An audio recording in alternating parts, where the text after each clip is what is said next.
பெண்கள் வந்து தன்னுடைய திருமண வாழ்க்கையில எல்லாருமே சந்தோஷமா இருக்காங்களா அப்படின்னா நிச்சயமா இல்லை அப்படின்ற பதில் தான் நமக்கு கிடைக்குது.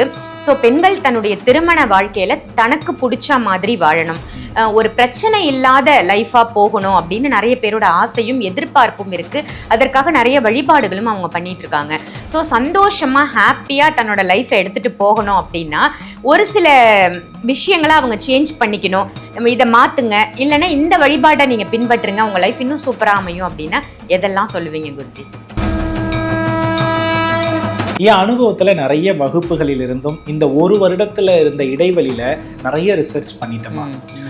எல்லாருக்கிட்டையுமே ஒரு கேள்வி கேட்டேன், நீங்க உங்க பக்தியினுடைய நோக்கம் என்ன, உங்க பக்தியினுடைய நோக்கம் என்னன்னு ஒரு சர்வே நிறைய பண்ணினேன். அதுல எல்லாருமே சொன்ன ஒரு பதில் என்ன அப்படின்னா, பற்றே இருக்காது. இளம் பெண்ணாக இருந்தால் முகப்பருன்னு சொல்றோம் தெரியுமா, அது அதிகமாகி நிறைய அந்த பிளாக்கா அப்படியே இருக்கும். இது எல்லாமே வந்து பாத்தீங்கன்னா இன்னைக்கு இதுவா இருக்கும், இன்னைக்கு அதுவா இருக்கும்னு ஒரு சராசரி வாழ்க்கையில கூட அவ்வளவு நேர காலம் பாக்குறாங்க. இந்த வாஸ்து விசிட் போறப்பெல்லாம் எனக்கு தலை சுத்தி போயிடும். சில விஷயங்களை சொல்லவே முடியாது, ஏன்னா அவங்க அவ்வளவு அட்வான்ஸா படிச்சு வச்சிருக்காங்க. அதனால ஒரு பிரயோஜனமே இல்லை. அப்போ எளிமையாக இந்த செவ்வாய்க்குரிய பரிகாரமே எதுன்னா, தன்னை வந்து நல்லபடியா வச்சுக்கிறது தான். அது எது கொடுக்கும்னா, நீ இவங்க கிட்ட சுயநலம் இருக்கக்கூடாது. காரணம், அவங்க மக்களுக்காக அந்த தெய்வ அறப்பணியில இருந்ததுனால. மற்ற வாழ்க்கையில உள்ளவங்க யாரு வீட்லயுமே இப்படி இருந்தெல்லாம் பார்க்க தேவையில்லை. இன்னைக்கு எல்லா இடத்துலயும் இதே மாதிரி ஒரு நிர்பந்தமே வந்துருந்ததுனாலதான் இன்னைக்கு கடவுளை கும்பிட்டு ஏன் எனக்கு நல்லது நடக்கல, என் வீட்டுக்காரர் ஏன் பேசலன்னு கேட்கிறவாளுக்கு இந்த பதிவு. குருஜியினுடைய பிரணவ வாஸ்து வகுப்பு பேசிக் ரூல்ஸ் நீங்க தெரிஞ்சுக்கணும் அப்படின்னு ஆசைப்பட்டீங்கன்னா ஆன்லைன் வகுப்பு வர மார்ச் மாதம் 25ஆம் தேதியிலிருந்து 31ஆம் தேதி வரைக்கும் கிட்டத்தட்ட ஒரு 7 நாட்கள் ஆன்லைன் வகுப்பு நடக்க இருக்கு. இந்த வகுப்பையும் நீங்க பயன்படுத்திக்கலாம். ஆன்மீக பரிகார நேயர்கள் அனைவருக்கும் அன்பான வணக்கங்கள். இன்னைக்கு நம்ம யாரை சந்திக்க வந்திருக்கோம் அப்படின்னு பாத்தீங்கன்னா, பிரணவ வாஸ்து நிபுணர் அஸ்ட்ராலஜர் சிவகு சத்யசீலன் குருஜியை தான் சந்திக்க வந்திருக்கோம். வணக்கம் குருஜி. ஸ்ரீ குருப்பியோ நமஹா, ஸ்ரீ மாத்ரே நமஹா, ஓம் அகத்தீசாயி நமஹா. இறையடியார்கள் அனைவருக்கும் அன்பான வணக்கங்கள். வணக்கம்மா. வணக்கம். நிறைய நல்ல பதிவுகள் மக்களுக்காக சொல்லிட்டு இருக்கீங்க. நிறைய பரிகார முறைகள், அதுவும் ரொம்ப ஆராய்ச்சி பண்ணி கடுமையா இல்லாம மக்களுக்கு எளிமையான பரிகார முறைகளை ரொம்ப சூப்பரா அழகா கொடுத்துட்டு இருக்கீங்க. அந்த வகையில இன்னைக்கு வந்து பெண்களுக்கான ஒரு கொஸ்டின் தான் நான் எடுத்துட்டு வந்திருக்கேன். என்னன்னா, பெண்கள் வந்து தன்னுடைய திருமண வாழ்க்கையில எல்லாருமே சந்தோஷமா இருக்காங்களா அப்படின்னா நிச்சயமா இல்லை அப்படின்ற பதில் தான் நமக்கு கிடைக்குது. ஸோ பெண்கள் தன்னுடைய திருமண வாழ்க்கையில தனக்கு பிடிச்ச மாதிரி வாழணும், ஒரு பிரச்சனை இல்லாத லைஃபா போகணும் அப்படின்னு நிறைய பேரோட ஆசையும் எதிர்பார்ப்பும் இருக்கு. அதற்காக நிறைய வழிபாடுகளும் அவங்க பண்ணிட்டு இருக்காங்க. ஸோ சந்தோஷமா ஹாப்பியா தன்னோட லைஃப்பை எடுத்துட்டு போகணும் அப்படின்னா ஒரு சில விஷயங்களை அவங்க சேஞ்ச் பண்ணிக்கணும். நம்ம இதை மாத்துங்க, இல்லைன்னா இந்த வழிபாட்டை நீங்க பின்பற்றுங்க, உங்க லைஃப் இன்னும் சூப்பரா அமையும் அப்படின்னா எதெல்லாம் சொல்லுவீங்க குருஜி? ஓகேம்மா. அதாவது பொதுவாக பொறுமைக்கு வந்து 2 பேரை சொல்லுவாங்க. ஒன்று பூமி, இன்னொன்று பெண். இது ரெண்டையுமே சொல்லுவாங்க. இப்போ நம்மளுடைய கடந்த பதிவில் பார்த்தோம், நிலவசியம் இருந்தால் எல்லாமே கிடைக்கும் அப்படின்னு ஒரு விஷயம் சொல்லியிருந்தேன். அதுபோல ஒரு பெண்ணுடைய வாழ்க்கையில நில பூதத்தை அவ வாழ்க்கையில வசியப்படுத்திட்டான்னா இல்லறம் அப்படின்றது மிக சிறப்பாக இருக்கும். ஏன்னா இந்த நிலபூதத்திற்கு உரிய காரகத்துவம் யாரிடத்தில் இருக்கிறதுனா செவ்வாய் பகவான் கிட்டதான் இருக்கிறது.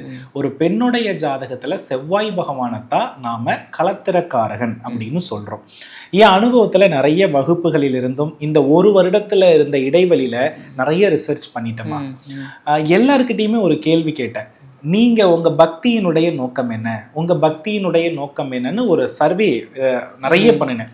அதுல எல்லாருமே சொன்ன ஒரு பதில் என்ன அப்படின்னா, என்னுடைய கணவர் என் மீது அன்பாக இருக்க வேண்டும், எனக்கான முக்கியத்துவத்தை நிறைய கொடுக்கணும், என்னுடைய தியாகத்தை அவர் புரிஞ்சுக்கணும், என்னை மதிக்கணும், என்னை யாரிடத்திலுமே விட்டு கொடுக்க கூடாது. பொதுவாவே ஒரு பெண் எதிர்பார்க்கக்கூடிய இந்த ஒரு விஷயம் எனக்கு இருந்தாலே போதும் ஐயா. இதுக்குதான் நாங்க என்ன பண்றோம்னா வழிபாடுகள்னு எங்களுடைய வீட்டுல எல்லாமே பண்றோம்னு சொன்னாங்க.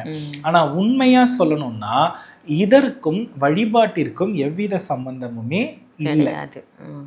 இப்போ நன்றாக வாழக்கூடிய பெண்களை நம்ம பார்ப்போம் தெரியுமா, இவங்கெல்லாம் வழிபட்டு தான் கணவன் அப்படி வச்சிருக்காங்களான்னு கேட்டா கட்டாயமா இல்லை. வழிபாடு என்பது கணவனுக்காக எங்க இருக்கணும் அப்படின்னா, ஒரு காரணம் இல்லாத ஒரு பெரிய பிளவு அல்லது காரணம் இல்லாத கணவனுக்கு ஏதோ ஒரு உயிர் அல்லது பாத்தீங்கன்னா நோய் இருக்கின்ற பொழுது இறைவனை நாம மன்றாடி பிடிப்பதில் எந்த தவறுமே கிடையாது.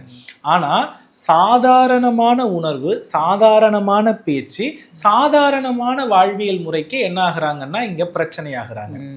முதல் விஷயம் நம்ம நல்லா புரிஞ்சுக்கணுமா, இறை வழிபாடு அப்படின்றது பஞ்சபூதத்தை சமநிலையில வைக்கிறதுக்கு தான் நம்ம இறை வழிபாட்டுக்குள்ளேயே போறோம். இதுல எந்த பூதத்தையும் நம்ம என்ன பண்ணிடக்கூடாதுன்னா ஓவரா ஆக்டிவேட் பண்ணக்கூடாது. ஏன்னா எது அதிகமானாலும் அது ஓவர் டோஸ் நமக்கு நன்மையை கொடுக்குமா? கொடுக்காது. அப்போ ஒரு மனிதனுக்கு அதிக வழிபாடு முக்தியை தரும், உண்மையை தரும்னு நம்ம முன்னோர்கள் நமக்கு சொல்லி இருக்கிறாங்க. முக்தியும் உண்மையும் இருந்தால் இல்லறம் கண்டிப்பாக பாதிக்கப்படும். அட்ஜஸ்ட்மெண்ட் இல்லாம இல்லறம் இருக்குன்னு நீங்க நினைக்கிறீங்களா? இல்ல, கண்டிப்பா எல்லாமே சேர்ந்துதான் நம்ம என்ன பண்ணணும்னா செயல்படணும். அப்போ ஓவரா பக்தியில இருக்கக்கூடிய பெண்களுக்கு என்ன ஆகுது அப்படின்னா, ஆகாய தத்துவம் அதிகமாக வேலை செய்கிறது. ஆகாய தத்துவம் அப்படின்றது நம்ம உடம்புல எங்க இருக்கிறதுன்னு பார்த்தோம்னா, நம்மளுடைய மூளை பகுதி தான் ஆகாய பூதத்திற்கு உரியது. ஆகாயம் வெற்றிடமாக இருக்கிறது இல்லையா? அப்ப நம்ம உடம்புல எங்கெல்லாம் வெற்றிடம் நிறைய இருக்குன்னா, காது, இரைப்பை, குடல், இதெல்லாமே ஆகாயத்தினுடைய வெற்றிடம். அப்போ நல்லா புரிஞ்சுக்கணும், ஒரு பெண் தெய்வ வழிபாடை அதிகப்படுத்த அவளுக்கு தன் மீது இருக்கக்கூடிய பற்று குறையும். தன் மீது இருக்கக்கூடிய பற்று குறையும் பொழுது அவள் தன் உடம்பை நேசிப்பதோ, உடம்பை வளர்ப்பதற்கான உணவை உண்பதோ, நல்லா தெரிஞ்சுக்கணும். ஒருத்தவங்க ரொம்ப கலரா இருக்காங்க, ஸ்கின் டோன் பக்கவா இருக்குன்னா இது அவங்க உணவு முறையால ஏற்பட்டிருக்கும், மகிழ்ச்சியால ஏற்பட்டிருக்கும் நினைக்கிறீங்களா, தெய்வ வழிபாட்டால ஏற்பட்டிருக்கும் நினைக்கிறீங்களா? கண்டிப்பா உணவு முறையும் அந்த ஹாப்பினஸால தான் வரும். சோ இந்த இடத்துல ஒரு பெண் உணவுக்கும் மகிழ்ச்சிக்கும் இடம் கொடுக்காத போது அவளுடைய சிந்தனை ஓவர் திங்கா மாறுது. ஓவர் திங்க் இததான் பாத்தீங்கன்னா இப்படி நடந்துருமோ அப்படி நடந்துருமோன்னு ஓவர் திங்க் பண்றவங்க தான் ஓவரா பேசுவாங்க. அப்போ ஆகாய பூதம் அதிகமானவங்களுடைய பேச்சை நம்ம நிறுத்தவே முடியாது. அதுல எதிர்மறை நிறைய இருக்கும். அவங்களுடைய வயிறும் இரைப்பையும் காதும் என்ன ஆகிடும்னா காற்றால் நிரம்பிடும். அப்ப காற்றால நிரம்பும் பொழுது இவங்களுக்கு என்ன ஆகும்னா இன்ட்யூஷன் அதிகமாயிடும். அப்போ இவங்களால என்ன பண்ண முடியாதுன்னா, ஒரு வீட்டுல பாத்தீங்கன்னா ஒரு அன்பான நிகழ்வுக்கோ ஒரு தாம்பத்தியத்திற்கோ இவங்களுடைய உடம்பு மனசு ஒத்துழைக்காது. அப்ப ஒத்துழைக்காத போது என்ன அங்க நடக்கும்னா, இந்த வயிறு குடல்னு சொல்றோம் தெரியுமா, இது அப்படியே நம்மளுடைய ஃபேஸ்ல ரிஃப்ளெக்ஷன் அப்படியே பிரதிபலிச்சிரும். அப்போ இந்த ஆகாய பூதம் அதிகமாக ஒரு பெண் இழப்பது எது தெரியுமா? தூக்கத்தை. இப்ப நம்ம நல்லா சொல்லுவோம், ஒரு முடி இருக்குல்ல, இப்ப இந்த முடியினுடைய ஆரோக்கியத்தை எப்படி முடிவு பண்ணுவோம்னா, நம்மளுடைய உடம்புல எல்லா சத்துக்களும் போக மிச்சம் உள்ள சத்து தான் முடி. அதுதான் முடியினுடைய ஆரோக்கியத்தை வச்சு ஒருத்தருடைய உடம்புடைய ஆரோக்கியத்தை நம்மளால எடை போட்டுற முடியும். இப்ப இளமையிலேயே ஒரு பெண் முதிர்ந்த தோற்றத்தில் முடி நரைக்கின்றது என்றால் அவள் இல்லறத்தில் சரியாக இல்லை. முதல் விஷயம். அந்த நிலபூதம் என்று பாதிக்கப்படும் பொழுது அவள் உடம்புக்கு தேவையான எந்த சக்தியுமே அவள் விரக்தியில எடுத்துக்க மாட்டான். நல்லா கவனிச்சு பாருங்க, ரொம்ப கஷ்டமா இருக்கப்ப பசிக்குமா? ரொம்ப திங்க் பண்ணும்போது பசிக்குமா? அப்போ அங்க என்ன ஆகுதுன்னா, உடம்புல இருக்க எல்லா சத்துக்களும் இழந்து அந்த தலைமுடி என்ன ஆகுதுன்னா வீணா போயிடுறது.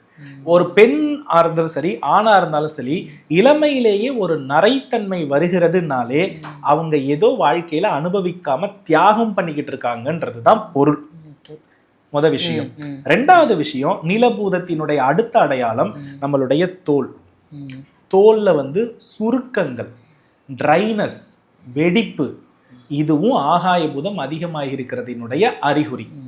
அதை தாண்டி இந்த வயிறு குடல் இருக்குல்ல, இதனுடைய இருப்பிடம் எதுன்னா, வயிறினுடைய இருப்பிடம் இந்த பகுதி. இததான் சுக்கிரன், கன்னங்களை சுக்கிரன்னு சொல்றோம். இந்த இடத்துல ஒரு அடர்ந்த கருமை தோன்றுகிறது. அது போகவே மாட்டேங்கிறது அப்படின்னா அவங்க இல்லறத்துல நல்லா இல்லை, அவங்க ஏதோ ஒரு விஷயத்த சாக்ரிஃபைஸ் பண்றாங்கன்னு அர்த்தம். அதை தாண்டி பற்களில் அதிக கரைப்படிதல், நமக்கே தெரியாது ஏன் வருதுன்னு. அந்த பற்கள்ல அதிக கரைப்படியும் பல்ல தூங்குறப்ப பயங்கரமா கடிச்சு வலிக்கும், பல்லுல இடைவெளி அதிகமாகும். இந்த அறிகுறிகள்லாம் அந்த பெண்ணுக்கு இருக்கிறது அப்படின்னா அவங்க ஏதோ ஒரு தப்பு பண்றாங்க அப்படின்னு அர்த்தம். அதற்கு அடுத்தபடியாக உடைகளின் மீதும் வாசனை பொருளின் மீதும் இந்த பெண்ணுக்கு பற்றே இருக்காது. இளம் பெண்ணாக இருந்தால் முகப்பருன்னு சொல்றோம் தெரியுமா, அது அதிகமாகி நிறைய அந்த பிளாக்கா அப்படியே இருக்கும். இது எல்லாமே பாத்தீங்கன்னா இவங்க இல்லறத்தில் சரியாக இல்லை அப்படின்ற விரக்தியை அடக்கி கொண்டு தெய்வத்தை ரொம்ப உச்சபட்சமா பிடிச்சிருக்காங்கன்னு அர்த்தம். தெய்வத்தை உண்மையா பிடிச்சு இல்லறத்திலும் நன்றாக இருக்கிற பட்சத்துல அவங்களுடைய மகிழ்ச்சிக்கு குறைவே இருக்காது. என்றைக்குமே அவங்க இளமையாவே இருப்பாங்க. என்றைக்குமே இளமையாக இருக்கிறவங்களை பார்த்தீங்கன்னா பெரும்பாலும் தனக்கும் தன்னுடைய மகிழ்ச்சிக்கும் தன்னுடைய உடம்பை கெடுத்துக்காத மாதிரி இருக்கவங்க தான் இளமையா இருப்பாங்க. அதை நம்ம எப்படி பார்ப்போம்னா சுயநலவாதிகள்னு சொல்லியிருக்காங்க இந்த பூமியில. ஓகேவா? அப்ப சுயநலவாதிகள்னு ஏன் சொல்றாங்கன்னா உண்மையா சொல்ற அவங்கதான் நல்லவங்க. காரணம், ஒரு சோகமா இது என்னைக்கா இருந்தாலும் மாறும், இப்ப நம்ம மனசுல எடுத்துக்க வேணாம், எடுத்துக்கிட்டா நம்ம உடம்பு கெடும், சாப்பிட்றத சாப்பிடுவோம். ஒரு டென்ஷனா தூங்கலைன்னா அவ்வளவுதான், இது நமக்கு நாளைக்கு நமக்கு கெட்டு போயிடுவோம், நம்ம தூங்குறதுதான் முக்கியம் செய்வாங்க.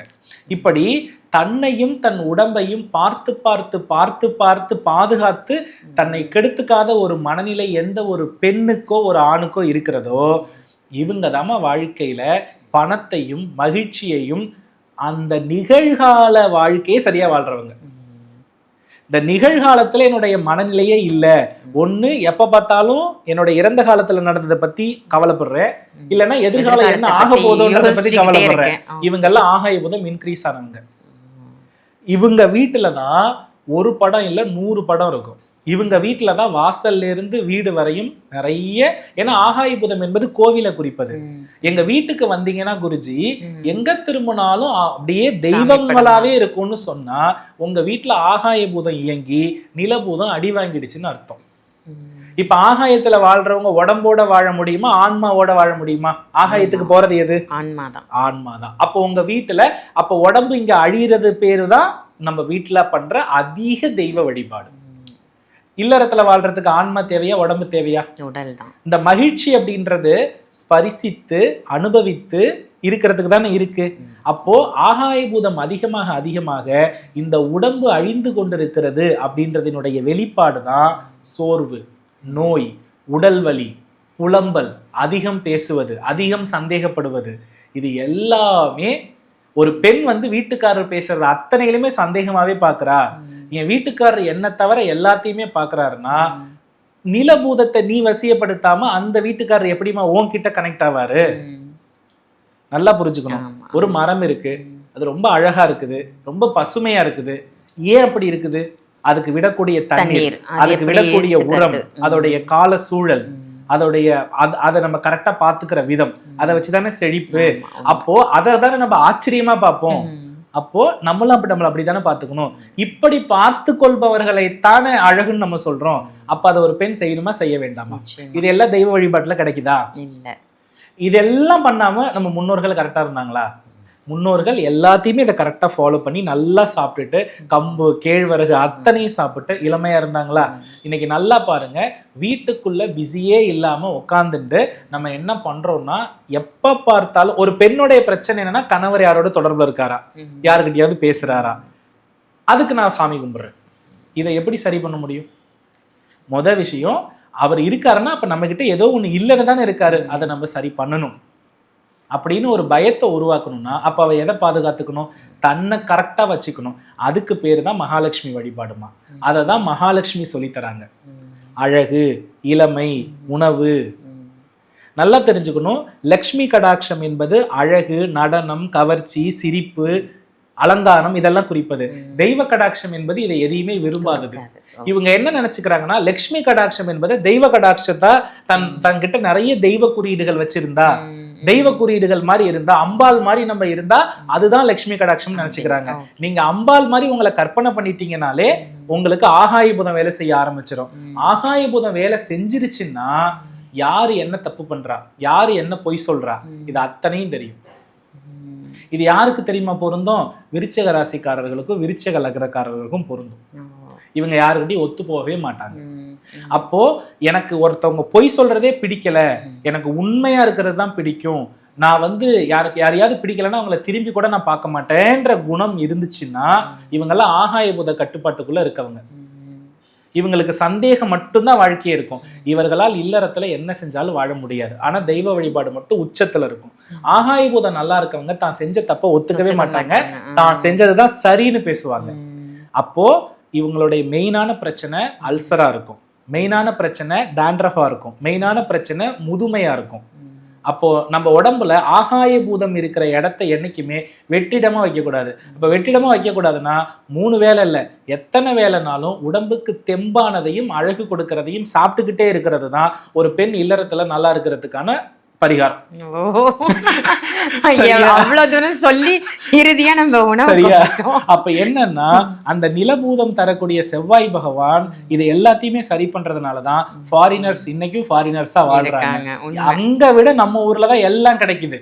இல்ல நிறைய பேர் என்ன பண்ணிடுறாங்கன்னா, நம்ம தியாகம் பண்றோம் குழந்தைகளுக்கு கணவருக்காகன்னு சொல்லி நம்ம சாப்பாடு நீங்க சொல்ற மாதிரி அந்த பழத்தை கூட கட் பண்ணாலும் அவங்களுக்கு கொடுத்துட்டு நம்ம சாப்பிடாம. நல்லா தெரிஞ்சுக்கோங்கம்மா, உங்க வீட்டுல நீ எப்ப பார்த்தாலுமே இப்படி ஆப்போசிட்டா தான் பேசுவியா, எதிர்மறையா தான் பேசுவியான்னு சொல்லிட்டா நீங்க எவ்வளவு தெய்வத்தை கும்பிட்டு வேஸ்ட். நான் சொல்ற அதிகமா கும்பிடுறவங்க தான் இப்படி பேசுறாங்க. அதாவது ஜோதிடம் வித்தைன்னா என்ன மாதிரி தெரிஞ்சு வச்சிருக்காங்க, எல்லாத்துலயுமே ஒரு குற்றம். இன்னைக்கு இதுவா இருக்கும், இன்னைக்கு அதுவா இருக்கும்னு ஒரு சராசரி வாழ்க்கையில கூட அவ்வளவு நேர காலம் பாக்குறாங்க. இந்த வாஸ்து விசிட் போறப்பெல்லாம் எனக்கு தலை சுத்தி போயிடும். சில விஷயங்களை சொல்லவே முடியாது, ஏன்னா அவங்க அவ்வளவு அட்வான்ஸா படிச்சு வச்சிருக்காங்க. அதனால ஒரு பிரயோஜனமே இல்லை. அப்போ எளிமையாக இந்த செவ்வாய்க்குரிய பரிகாரமே எதுன்னா தன்னை வந்து நல்லபடியா வச்சுக்கிறது தான். அது எது கொடுக்கும்னா நீ தூங்குற தூக்கம், உன்னுடைய எண்ணம், நீ சாப்பிட்ற சாப்பாடு, உன் எண்ணத்தை ஓவர் திங்க் இல்லாம வச்சிருக்கிறது, இதுதான் கொடுக்கும். இதுதான் செவ்வாய் நல்லா இருக்கவங்களினுடைய ஜாதக அமைப்பு. இவர்களுக்கு தான் முக அழகு, கண்பூர்வம் அழகு, மகாராணி போர் வாழ்ற கொடுப்பன, சிரித்தால் அழகு. இப்ப இது பண்ண பண்ண பல் விலகிடும், முடி நரைச்சிடும், தோல் சுருங்கிடும், 40லையும் 30லையும் 60 மாதிரி ஆயிடும், பேச்சிலும் அதே தோரணை வந்துடும். அதுக்கப்புறம் வாழ்க்கையில கடவுள் எதுவுமே கொடுக்கலன்னு நான் ஒரு ருத்ராட்சத்தை போட்டு முக்திக்கு போயிடுறேன்னு போயிடுவோம். அப்ப எது அடிப்படையோ அதை விட்டுட்டாங்க. அப்போ உங்களுக்கு மெயினான ஃபோக்கஸே இந்த சாப்பாடு, உங்களை நல்லா பார்த்துக்கிறது, ஹாப்பியா வச்சிருக்கிறது. இதை நீங்க பிள்ளைகளுக்கு வீட்டுல சொல்லி கொடுங்க. ஆலயத்துக்கு போய் என்ன வேணாலும் கும்பிடுங்க. இதை நீங்க வீட்டுல ஃபாலோ பண்ணிட்டு நீங்க கோவிலுக்கு போய் பாருங்களேன், உங்களை எல்லாருமே வித்தியாசமா பார்ப்பாங்க. அந்த கடவுளுக்கு நீங்க நன்றி சொல்ல மட்டும்தான் மகிழ்ச்சி டைம்ல போவீங்க. ஏன்னா ஒரு பெண்ணுக்கு மகிழ்ச்சியே தான் புருஷனுடைய அன்பு கிடைக்கிறது, ஒரு பெண்ணுக்கு மகிழ்ச்சியே தான் சமைச்ச சாப்பாட புருஷன் நல்லா இருக்குன்னு சொல்றது, ஒரு பெண்ணுக்கு மகிழ்ச்சியே தன் என்னைக்குமே இளமையா இருக்கேன் அப்படின்றது தான். இது எல்லாமே நம்மளுடைய லைஃப் ஸ்டைல் தான் தருமே தவிர வேற எதுவுமே தராது. இப்போ அதனாலதான் செவ்வாய முருகன், அழகன், இளைஞன் அப்படின்னு சொல்றது. அதுக்கு தான் பரிகாரமா சமையலறையில முருகனுடைய படத்தை வச்சா நீங்க நல்லா இருப்பீங்கன்னு சொன்னது. அதுக்கு காரணம் என்னன்னா முருகன் எப்படி அழகனோ, முருகன் எப்படி இளைஞனோ, முருகன் எப்படி வீரனோ அது எல்லாம் நம்ம கிட்ட வரணும், அந்த படத்தை பார்த்தாவது வரணும்னு சொன்னது. ஆனா அங்கேயும் கர்ப்பகிரகமா மாறுது. என்ன பண்ண முடியும்? அப்போ நல்லா தெரிஞ்சுக்கோங்க, செவ்வாய் நல்லா இருக்கவங்க முதல்ல தன் உடம்புக்கு நாளை ஒதுக்கி விட்டு பின் ஆரோக்கியமாகி இறைவனுக்கு நன்றி சொல்லும் பொழுது ஆரோக்கியமான உணவே ஆரோக்கியமான எண்ணங்களை கொடுக்கும். ஆரோக்கியமான எண்ணங்கள் தான் இன்னும் ஒருவரை நம்மகிட்ட அடிமையாக்காம வச்சிருக்கோம். வீட்டுக்காரட்டே நம்ம அடிமையாக கூடாதுன்னா நம்ம உடம்பு மனசும் தான். என்னால எல்லாத்தையும் தைரியமா பார்த்துக்க முடியும்ன்ற வார்த்தையா எல்லாமே செயலா இருக்குன்னா அவளுடைய உடம்பை அவள் நல்லபடியா பார்த்து வச்சுக்கிறதா. இதை மட்டும் ஒரு பெண் அடிப்படையா பண்ணிட்டா அவ எந்த கோவிலுக்கு போய் மண்டியிட்டு கணவனுக்காக வேண்ட வேண்டிய அவசியம் இல்லை, எல்லாமே கிடைச்சிடும். சூப்பர் குருஜி, ரொம்ப ரொம்ப அற்புதமா சொன்னீங்க. என்ன இன்றைய காலகட்டத்துல பெண்கள் எல்லாரும் தெரிஞ்சுக்க வேண்டிய ஒரு முக்கியமான விஷயம் அப்படின்னு இதை சொல்லலாம். நீங்க சொல்ற மாதிரி நான் கணவருக்காக கோயிலுக்கு போறேன், குழந்தைகளுக்காக கோயிலுக்கு போறேன், வேண்டேன். அதுதான் முதல்ல நம்மள நம்ம பாத்துக்கணும், நம்ம முதல்ல திருப்தி ஆகணும், அப்புறம் செவ்வாய் இது இருக்கிறவங்க தான் நல்லா வாழ்வாங்க. நிச்சயமா. ஏன்னா நம்ம மத்தவங்களுக்கு கொடுத்து கொடுத்து குடும்பத்துக்கே சொல்றேன்னா அவங்களுக்கு முதல்ல பரிமாறிட்டு நம்மள சாப்பிடுன்னு சொல்லறதுக்கு ஆள் இல்லையே அப்படின்னு யோசிக்கக்கூடிய பெண்கள் தான் ஏராளம். என்ன யாரும் கவனிக்கல, எனக்கு யாரும் ஹெல்ப் பண்ணல, நான் எல்லாரையும் கவனிக்கிறேன் அப்படின்னு இவங்க யோசிச்சு நீங்க சொல்ற மாதிரி இவங்க இளமையும் போயிடுது, அதே மாதிரி வீட்டையும் விட்டுறாங்க. வீட்டுல உள்ள நபர்களுடைய அன்பும் இவங்களுக்கு குறைஞ்சிருது. நிச்சயமா எல்லா பெண்களும் கண்டிப்பா இதனாலதான் நான் என்ன சொல்லுவேன்னா, வீட்டுல தெய்வத்தை அதிகப்படுத்த வேண்டாம். இவங்க என்ன பண்ணிடுறாங்கன்னா, இந்த பிரச்சனை அதிகமாக இன்னும் 2 படங்கள் சேர்ந்துகிட்டே வருது. இன்னும் பிரச்சனை விரிவடைஞ்சுக்கிட்டே தான் இருக்கும். ஆக்சுவலி சொல்யூஷன் சமையல் அறையிலையும் படுக்கை அறையிலும் இருக்கு. இவங்க பூஜை அறையில அதை தேடுறாங்க. ஆன்மாவை பத்தி தேடுறாங்க. ஆன்மான்றது வந்து எப்பவாதுதான் நம்ம போய் தேடணும். அது கோவிலுக்கு வெளில போய் தேடிக்கலாம். அதனால தான் ஆக்சுவலி உண்மையா சொல்லணும்னா நிறைய படங்கள், நிறைய குறியீடுகள் ஒரு காலகட்டத்தில் பிராமணர்கள் வீட்டில் தான் இருக்கணும். இவங்க கிட்ட சுயநலம் இருக்கக்கூடாது. காரணம், அவங்க மக்களுக்காக அந்த தெய்வ அறப்பணியில இருந்ததுனால. மற்ற வாழ்க்கையில உள்ளவங்க யாரு வீட்லயுமே இப்படி இருந்தெல்லாம் பார்க்க தேவையில்லை. இன்னைக்கு எல்லா இடத்துலயும் இதே மாதிரி ஒரு நிர்பந்தமே வந்துருந்ததுனாலதான் இன்னைக்கு கடவுளை கும்பிட்டு ஏன் எனக்கு நல்லது நடக்கல, என் வீட்டுக்காரர் ஏன் பேசலன்னு கேட்கிறவாளுக்கு இந்த பதிவு. சூப்பர். ரொம்ப ரொம்ப ஒரு அற்புதமான பதிவை கொடுத்திருக்கீங்க. நிச்சயமா இன்றைய காலகட்டத்துல உள்ள பெண்களுக்கு இது ரொம்ப அவசியமான பதிவும் கூட. நன்றி குருஜி. நல்லதுமா. வெற்றிவேல் முருகா. இந்த பதிவு உங்க எல்லாருக்கும் பயனுள்ள பதிவா அமைஞ்சிருக்கும் அப்படின்னு நினைக்கிறேன். இதை மற்றவங்களுக்கும் கண்டிப்பா ஷேர் பண்ணுங்க. ஆன்மீக பரிகாரம் இந்த சேனலை சப்ஸ்கிரைப் பண்ணிக்கோங்க. பக்கத்துல இருக்கிற பெல் ஐக்கானையும் பிரஸ் பண்ணிக்கோங்க. அப்பதான் தினம் தினம் நாங்க கொடுக்கக்கூடிய அற்புதமான தகவல் உடனுக்குடனே உங்களை வந்து சேரும். குருஜியை நீங்க நேர்ல பார்க்கணும் அப்படின்னு நினைச்சீங்கன்னா சென்னையிலையும் கோயம்புத்தூர்லயும் அப்பாயின்மெண்ட்ஸ் போயிட்டு இருக்கு. வீடியோல தெரியிற நம்பருக்கு கால் பண்ணி அப்பாயின்மெண்ட் வாங்கிக்கோங்க. ஆன்லைன் கன்சல்டேஷனும் இருக்கு, அதையும் யூஸ் பண்ணிக்கோங்க. இதே மாதிரி வேற ஒரு நல்ல நிகழ்ச்சியில உங்க எல்லாரையும் சந்திக்கின்றேன். நன்றி, வணக்கம். குருஜியினுடைய பிரணவ வாஸ்து வகுப்பு பேசிக் ரூல்ஸ் நீங்க தெரிஞ்சுக்கணும் அப்படின்னு ஆசைப்பட்டீங்கன்னா ஆன்லைன் வகுப்பு வர மார்ச் மாதம் 25ஆம் தேதியிலிருந்து 31ஆம் தேதி வரைக்கும் கிட்டத்தட்ட ஒரு 7 நாட்கள் ஆன்லைன் வகுப்பு நடக்க இருக்கு. இந்த வகுப்பையும் நீங்க பயன்படுத்திக்கலாம். ஆன்லைன் மூலமாகவே வாஸ்துவோட பேசிக்கான ரூல்ஸை தெரிஞ்சுக்கிட்டு எனக்கும் வாஸ்து தெரியும், என்னோட வாஸ்து குறைபாடை நானே சரி பண்ணிப்பேன் அப்படின்னு ஒரு நம்பிக்கையோட உங்க வீட்டு வாஸ்துவை நீங்களே சரி செய்து கொள்ளலாம். இது ஒரு அற்புத வாய்ப்பு, யாருமே தவற விட்டுறாதீங்க. 7 நாள் தான் இந்த கிளாஸ். 7 நாள்ல உங்க வாழ்க்கையை மாற்றக்கூடிய சூட்சம வாஸ்து முறைகளை வந்து நம்ம குருஜி சொல்லி தர போறாங்க. எல்லாருமே பயன்படுத்திக்கோங்க.